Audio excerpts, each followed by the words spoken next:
With the way 2026 has gone, I'm going to tell you why JJ Piccolo needs his biggest offseason yet.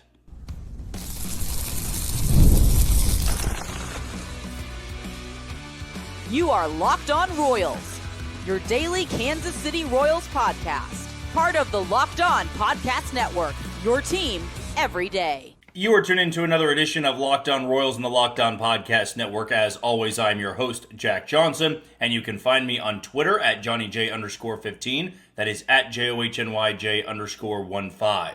You also can listen to us on wherever you download your podcast. That can be Spotify, Apple Podcast, Amazon Music, Google Podcast, Odyssey, and YouTube. Just be sure to hit the follow button and subscribe. For you first-time listeners wondering what to expect from this channel, we bring you episodes Monday through Friday, 30-minute episodes in length. We also have the Locked On Royals postcast, which is hosted by Chance Lebo, where he goes to you live for about 15 to 20 minutes after the game. And a reminder that for Friday being our mailbag episode, if you want to be included, all you got to do throughout the week is respond below to one of the videos, title your comment Mailbag Friday. It's the easiest way for me to get that notification. I also put out a tweet on Thursday evening, so if that's an easier way for you to do it as well, that is no issue. I can answer a ton of them on Twitter as well. It was one of the uglier series of the year for the Royals, and despite not getting swept, I'm not sure you could find a worse series where you lose 22-1 on Friday night, you lose in walk-off fashion on Saturday. You do salvage the finale, but when you lose a game like you did on Friday, the only way you can feel remotely good about that series is if you win it, and the Royals didn't get that done. They were more competitive on Saturday, but it's just inexcusable to lose the way they did on Friday. I mean, you can't even come up with enough words in the English language to define how terrible that game was on Friday. Saturday, as we said, competitive. Sunday, competitive.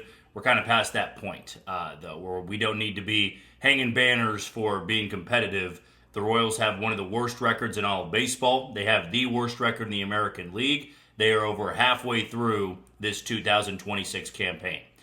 And we've spent so much time this year talking about, well, here's the reality of the situation. You know, the American League is bad, and you know, they need to get these guys healthy and this and that. And I have been wondering for the past month or so, when am I going to do my first episode where I'm looking ahead to the offseason? And I came to this conclusion on Friday, actually before the game, believe it or not, because it was the amount of questions I got from our mailbag segment about, well, who should they go after in the offseason? What should they do at the trade deadline? And the trade deadline is a little bit hard to evaluate because I don't know just yet who is going to be selling. I don't know who's going to be available. I have an idea of who the Royals will be looking to move, but I don't have the full picture just yet. The offseason's a little bit easier because we know the guys that will be unrestricted free agents. We know that they will be testing free agency unless they sign some extension in a contract year, which I would say to that, they have a terrible agent if they're having a good year and they decide to sign an extension before they were able to test the open market. I have in my list here 5 guys in the Royals lineup that I am locking in for next year. As for the rest, and I'm more so getting at starters here. As for the rest, they're either going to be a bench piece or they're a platoon option. But there's 5 guys that I would say, if we are building this roster again, these 5 guys need to be a part of it. I already know one of them is going to be very controversial, but I'll give you my reasons as to why. We know Bobby Witt Jr. is going to be back. He'll be your shortstop. We know Michael Garcia is going to be your third baseman. We know Carter Jensen's going to be your catcher. We know Jack Caglione's going to be your right fielder or first baseman. And then I do have Vinny Pasquantino. For people saying, well, I'd rather have Jack at first base, here's my simple solution to all of that.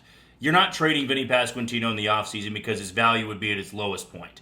If you were to move Vinny Pasquantino, it probably needed to be last offseason when he was coming off of a 30-plus home run season and drove in over 110.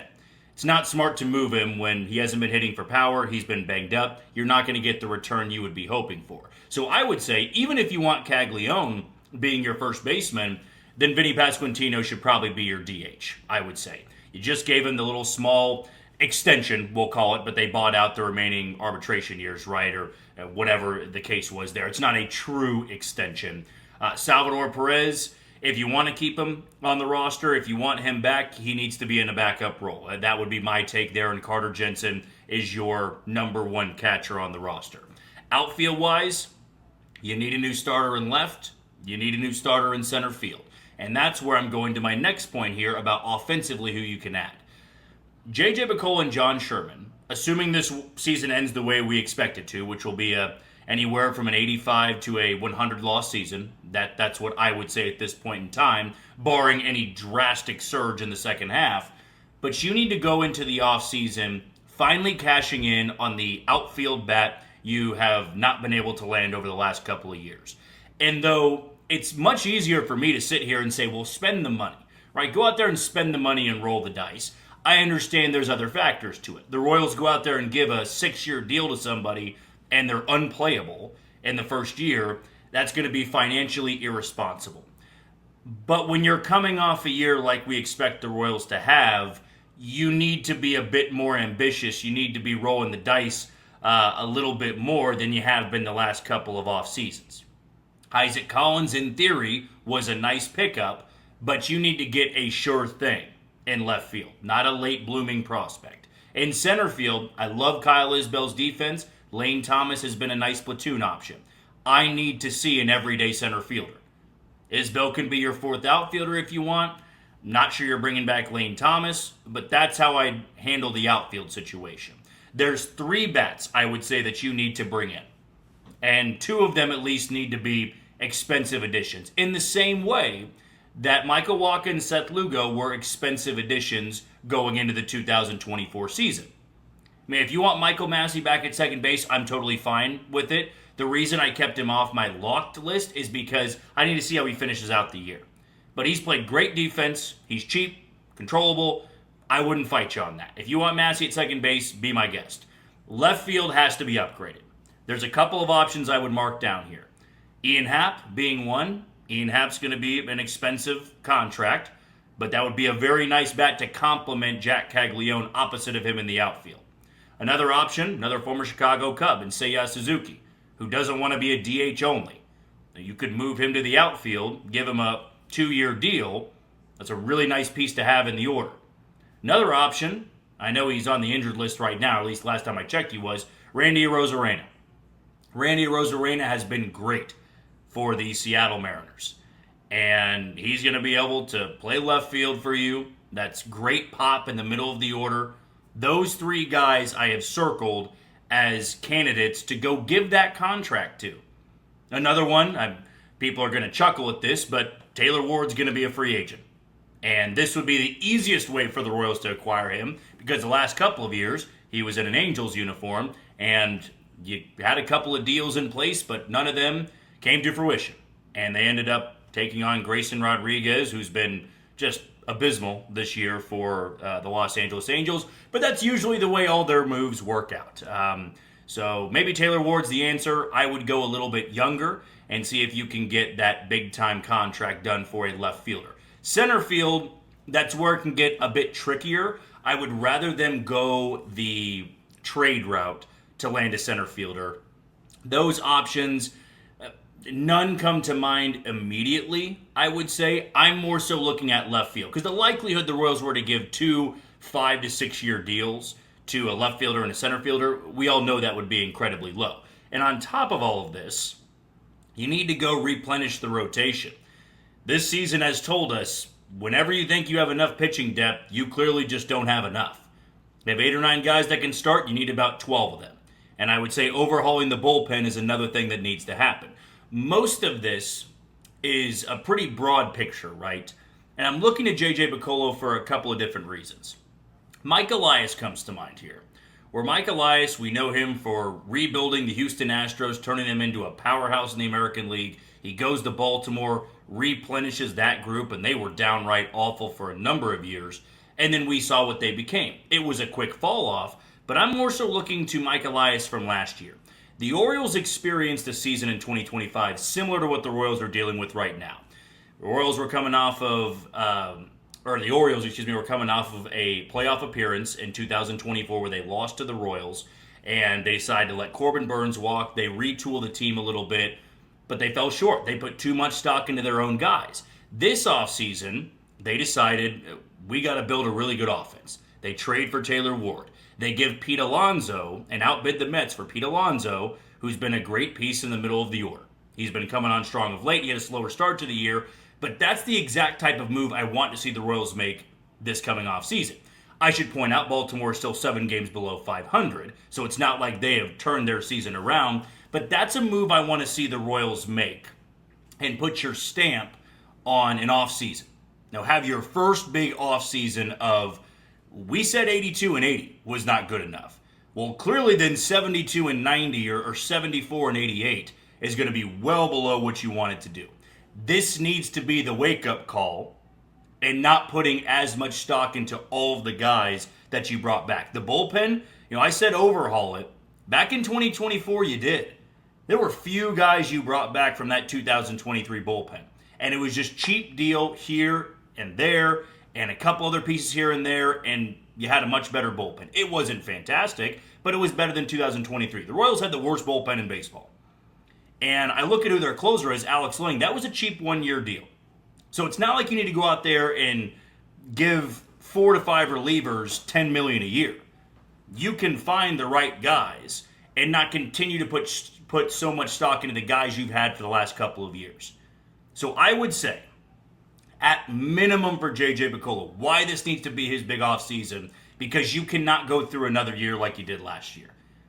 If you want to keep the coaching staff and the front office all in place, you can't follow up a 70-win season with another 70-win season. Not with the way the American League is looked and how it's really able to be taken by anybody. I know the Yankees are the favorite, but they've also kind of stumbled back down to earth a little bit. You got to capitalize on the American League being weaker, the American League Central being weaker. You can easily be the number one spending team in the American League Central. They got to go get a left fielder.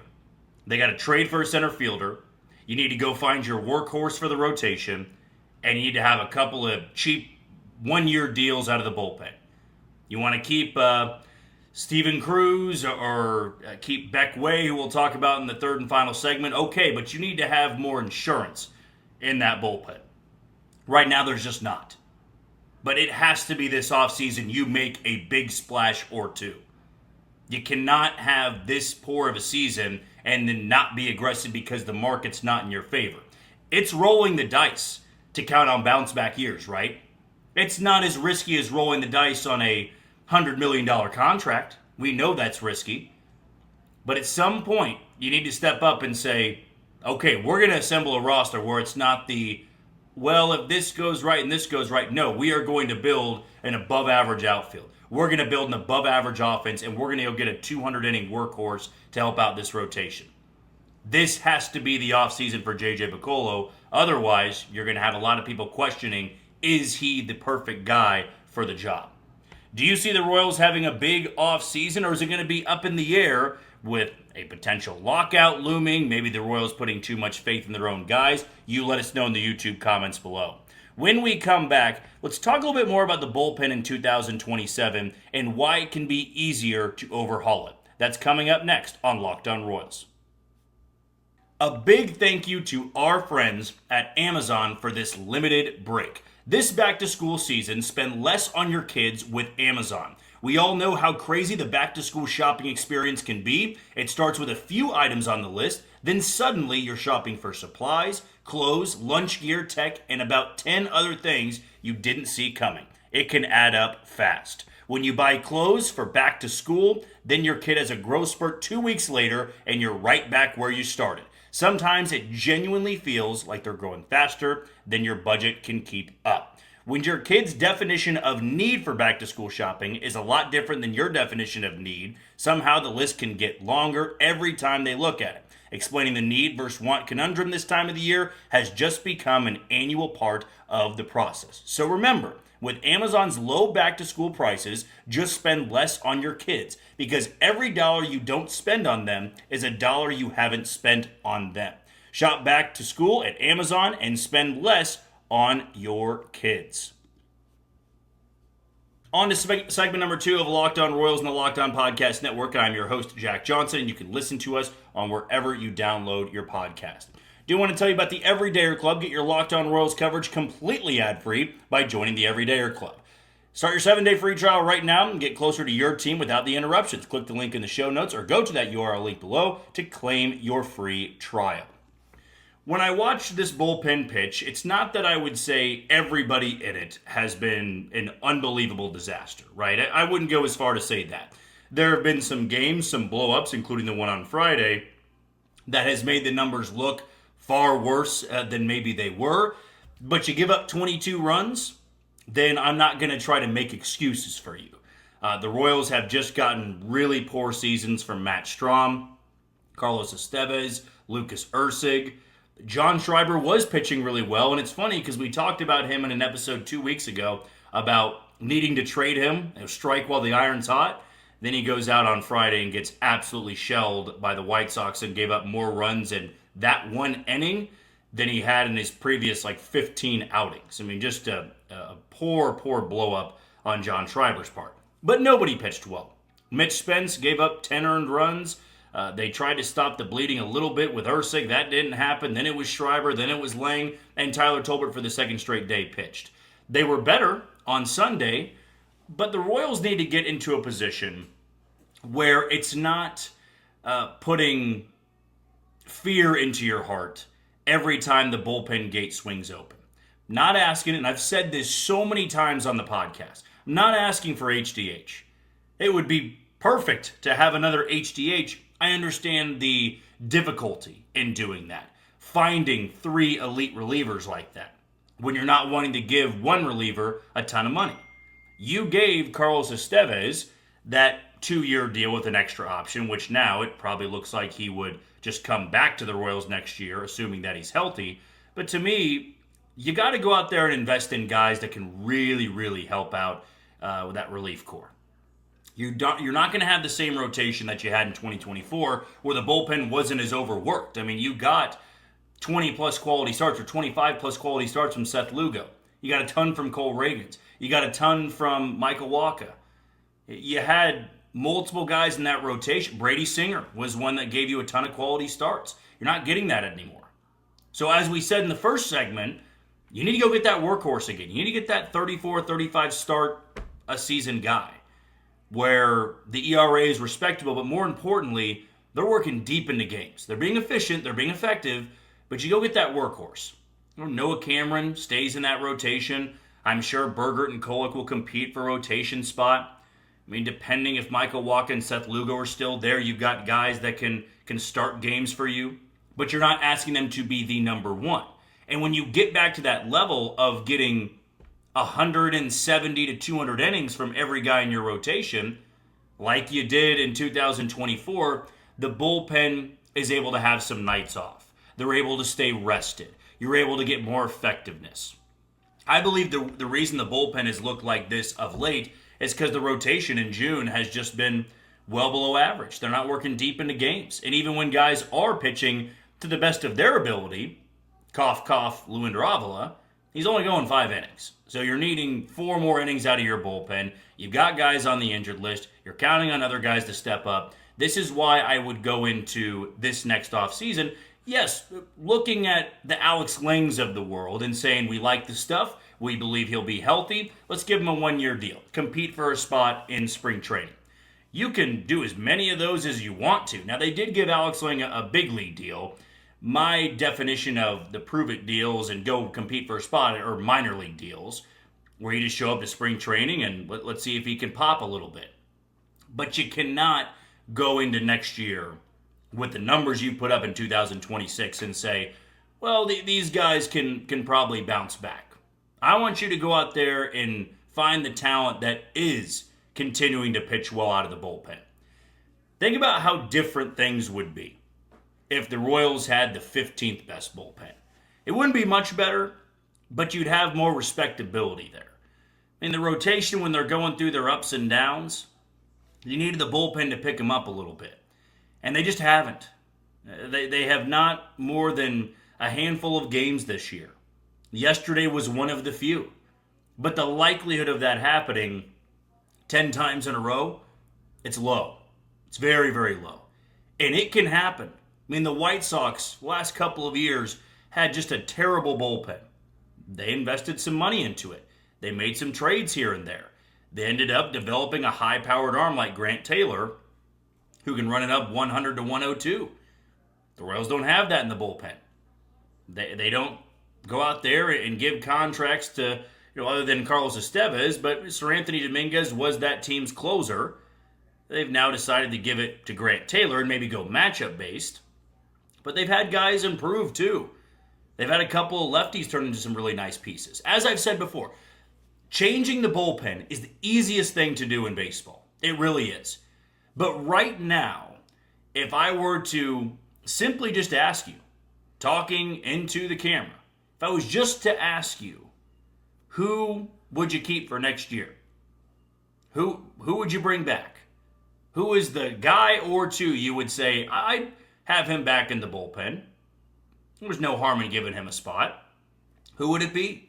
We know Lang and Schreiber are going to be free agents. Estevez could be a free agent, but he's also been out the entire year. You've got Daniel Lynch who'd be under team control, but I also could count on them moving him at the trade deadline. Lucas Ursig has club control there, but it might not be the worst thing in the world to listen on some offers. Not sure the return would be all that great, but if you kept Ursig, I wouldn't fight you. You said, well, he doesn't have high value, might as well keep him in the bullpen. Sure, I can agree with that. Steven Cruz, I do like. He's got powerful stuff, but you need to go out there and add about 4 to 5 pieces of that bullpen that are reliable. And you can afford bullpen pieces. Everybody in baseball can afford to invest in the bullpen and make it a good one. I understand why the Royals didn't do it as much this past offseason. They were, top 10 in ERA in the bullpen. They had the leader in saves in Carlos Estevez. I mean, there was reason to believe the bullpen could still be respectable, but they've fallen off a cliff this year. Matt Strahm fell off a cliff. Lucas Ursig fell off a cliff. Carlos Estevez fell off a cliff. They just haven't gotten much reliability there. And that's where you're going to see an abundance of options out there, and you can't just fall back on, well, these guys had an off year, they battled some injuries, they'll be better next year. I actually forgot to say Matt Strahm will be a free agent as well. There's 4 guys right there that are probably not going to be back. 2 guys you want to keep, maybe 3. Okay, well then every other guy you bring in needs to be outside the organization. You cannot settle for a bullpen that has done this. It has drastically impacted this team's ability to get going at any point. There's been blame on the offense. I get that. There's been blame on the rotation. That's happened too. Nobody's blameless in this. But the bullpen performing in the way that it has, you don't trust any lead at any point in the game. And the rotation's not working deep enough into the game, so your bullpen becomes taxed. Not enough swing and miss, not enough efficiency. It has to be overhauled. The same way you overhauled it in 2023 going into 2024, you got to do that again going into 2027. Are there any pieces you guys like that are going to be free agents, or any trade pieces that have come across your desk in the last couple of weeks? Let us know in the YouTube comments below. When we come back, continue our talk about the bullpen. I do got to praise Beck Way a little bit, and I've got an idea for what they can get out of him in the second half. We'll talk about that next on Locked On Royals. We are back here on Locked On Royals and the Locked On Podcast Network. I am your host, Jack Johnson, and you can follow me on Twitter at JohnnyJ_15. It's not going to be all negative talk about the bullpen, because I do want to give some praise to Beck Way, who after his blow-up in Minnesota, his first series of his professional career, he made his debut in Game 1 of that series, and then in the finale, he got roughed up pretty good. Gave up a home run to Josh Bell, got knocked around, didn't have good command. But since then, he's been incredibly good. Maybe not elite, but there are a lot of things to like about Beck Way's arsenal. And the second half of this season, because you're not going to be in true contention, this is maybe now when you give some of those extended looks to guys that are going to be fighting for a spot come next spring training. Now, I would like to see the Royals move most of their guys that have performed well in the bullpen. And even if that means you finish the year with the lowest save percentage and the highest ERA, Well, look, they already do have that stuff with some of their high leverage guys. Now, the rotation, I get it, because we have discussed that before. The rotation, I understand not wanting to just tear it all down, because you need to get 5 to 6 innings from those guys every single day, or at least you hope to get that. You trade away Waka, Lugo, and Bubic goes, and you're left with Cameron and Kolick, and Avila in the rotation. How do you fill out the rest of that bunch? Unless you get a couple of pieces at the trade deadline, like you did last year with Ryan Berger and Steven Kolick. I mean, there's just few options that can start games for you in AAA Omaha. The bullpen's a different story. Well, I'd like to see Eric Sarantola back up here, because if you trade away Daniel Lynch and you trade away John Schreiber and you trade away Alex Lang, there's going to be some high leverage spots up for grabs. And Beck Way has powerful stuff. He's got a fastball sinker that runs 97 to 99. His command can bite him a little bit, but he has limited the hard contact. And I thought early on, in his first couple of outings, you saw him pitch comfortably when the Royals were down. It could be 2 runs or 3 runs, but he was going out there touching 99, had good movement, kept hitters off balance, was setting up the cutter a little bit. He has the slider as well. But then when you would put him in there, even if it was a 10-run lead, the efficiency wasn't there. And it, speaking to people that I know that have pitched in the big leagues, it's a much different pace pitching in a game where your team is trailing as opposed to leading. Even if your team is up 18 runs, there's some pressure to a guy out there in the mound, and going, well, they are up by 18. Nobody's nervous at this point, but they want this game to be over. I can't come out here walking guys. And Beck Way was walking guys. If you are down by 1 or 2 runs, yes, you're trying to keep it close, but your team's already losing. They're saying, let's keep this thing close, but if you don't have it, we'll go to somebody else. It's a little bit more embarrassing to be up by 17 and you don't have good stuff out there. But we see it all the time. But Beck Way got an opportunity on Sunday because the bullpen was so taxed in a 1-run game. And he did dance around some danger there. But overall, it was a good growing moment for him, where he had to work his way out of a jam, and guys that have good stuff can do that. There's not a lot of guys in that bullpen that have power stuff to work out of jams. So in the second half, when they've likely moved on from a couple of those 1-year deal or guys that have 1 year left on their contract, I'd like to see Beck Way in the high leverage spots. He's continuing to get outings, and I want to see him get the 8th. I want to see Steven Cruz get the 7th or the 8th inning. I want to see some of these guys go out there and hold on to a 1 or 2 run lead. If they blow it, they blow it. There's nobody else out there that would have been a better option. Now, if you move Lucas Erceg back into the closer's role because you hang on to him at the deadline and you move Alex Lang, okay, I'm really not going to be that upset by it. Because the goal at this point in the season would not be, we got to make sure that we got the 7th, 8th, and 9th inning locked down. That's always the goal. But you're not going to have an abundance of arms where you should have gone to this guy over this one. Beck Way, Eric Sarantola, Steven Cruz, those guys need to get the looks. Now, there's not really anybody else other than Sarantola that I believe really needs to get that look, but I'm sure we'll get some last-minute call-ups in September, and you'll get some guys when somebody's on the injured list that will come up and pitch for a couple of weeks. It's got to be a tryout in the bullpen. Because as I just said, I'd like to see an overhaul next year. But I'm not going to just rule out somebody pitching well, pitching with confidence, and now you get a nice piece. That's how it happens. That's how you overhaul a bullpen. You get these guys other looks, and gone are the days where you're turning to John Schreiber because he will be dealt to another team. Daniel Lynch has bailed you out a couple of times, but you need to get value for Daniel Lynch. Maybe you'll be trading a couple of pieces, and you'll bring in some more relievers that you can get another look at. As I said, you can find relievers out there. You could trade someone like Lane Thomas for a young reliever that can help you out in the bullpen, and I can see that happening. I absolutely can. You can flip guys that you didn't think would have any value, Starling Marte, to go get another reliever. Somebody that's blocked in AAA that they were going the DFA, or they had the DFA to make room for a Starling Marte. That's what the Royals need to be doing. But with Beck Way, I didn't know he had this type of stuff. I knew he had good-ish stuff. 97 to 99, elite in terms of velocity. Now it's about working with that, retooling some of his stuff fine-tuning it, I should say, and turning him into somebody that maybe you could trust in 2027. He also might collapse and fail, and then you have your answer. But the good thing that comes out of that is you have your answer. Maybe he's just a 4A guy that for a couple of weeks next year he comes up and you know that he can provide you some relief. But now is the time to figure it out.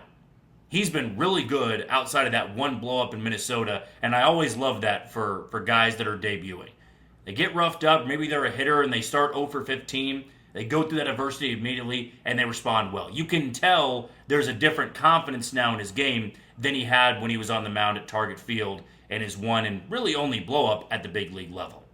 Do you want to see Beck Way in more high-leverage spots moving forward? Let us know in the YouTube comments below. That's going to do it for another edition of Locked On Royals on the Locked On Podcast Network. I've been your host, Jack Johnson. If you never miss an episode, the Everydayer Club is built for you. Get Locked On Royals ad-free, plus members-only Discord access, and more. Head to the URL link below to join the club, and for those of you on video, we send you to the first-ever 24/7 National Locked On Podcast Network YouTube channel. On audio for your second listen, go check out Locked On MLB. Until tomorrow, you take it easy, Kansas City.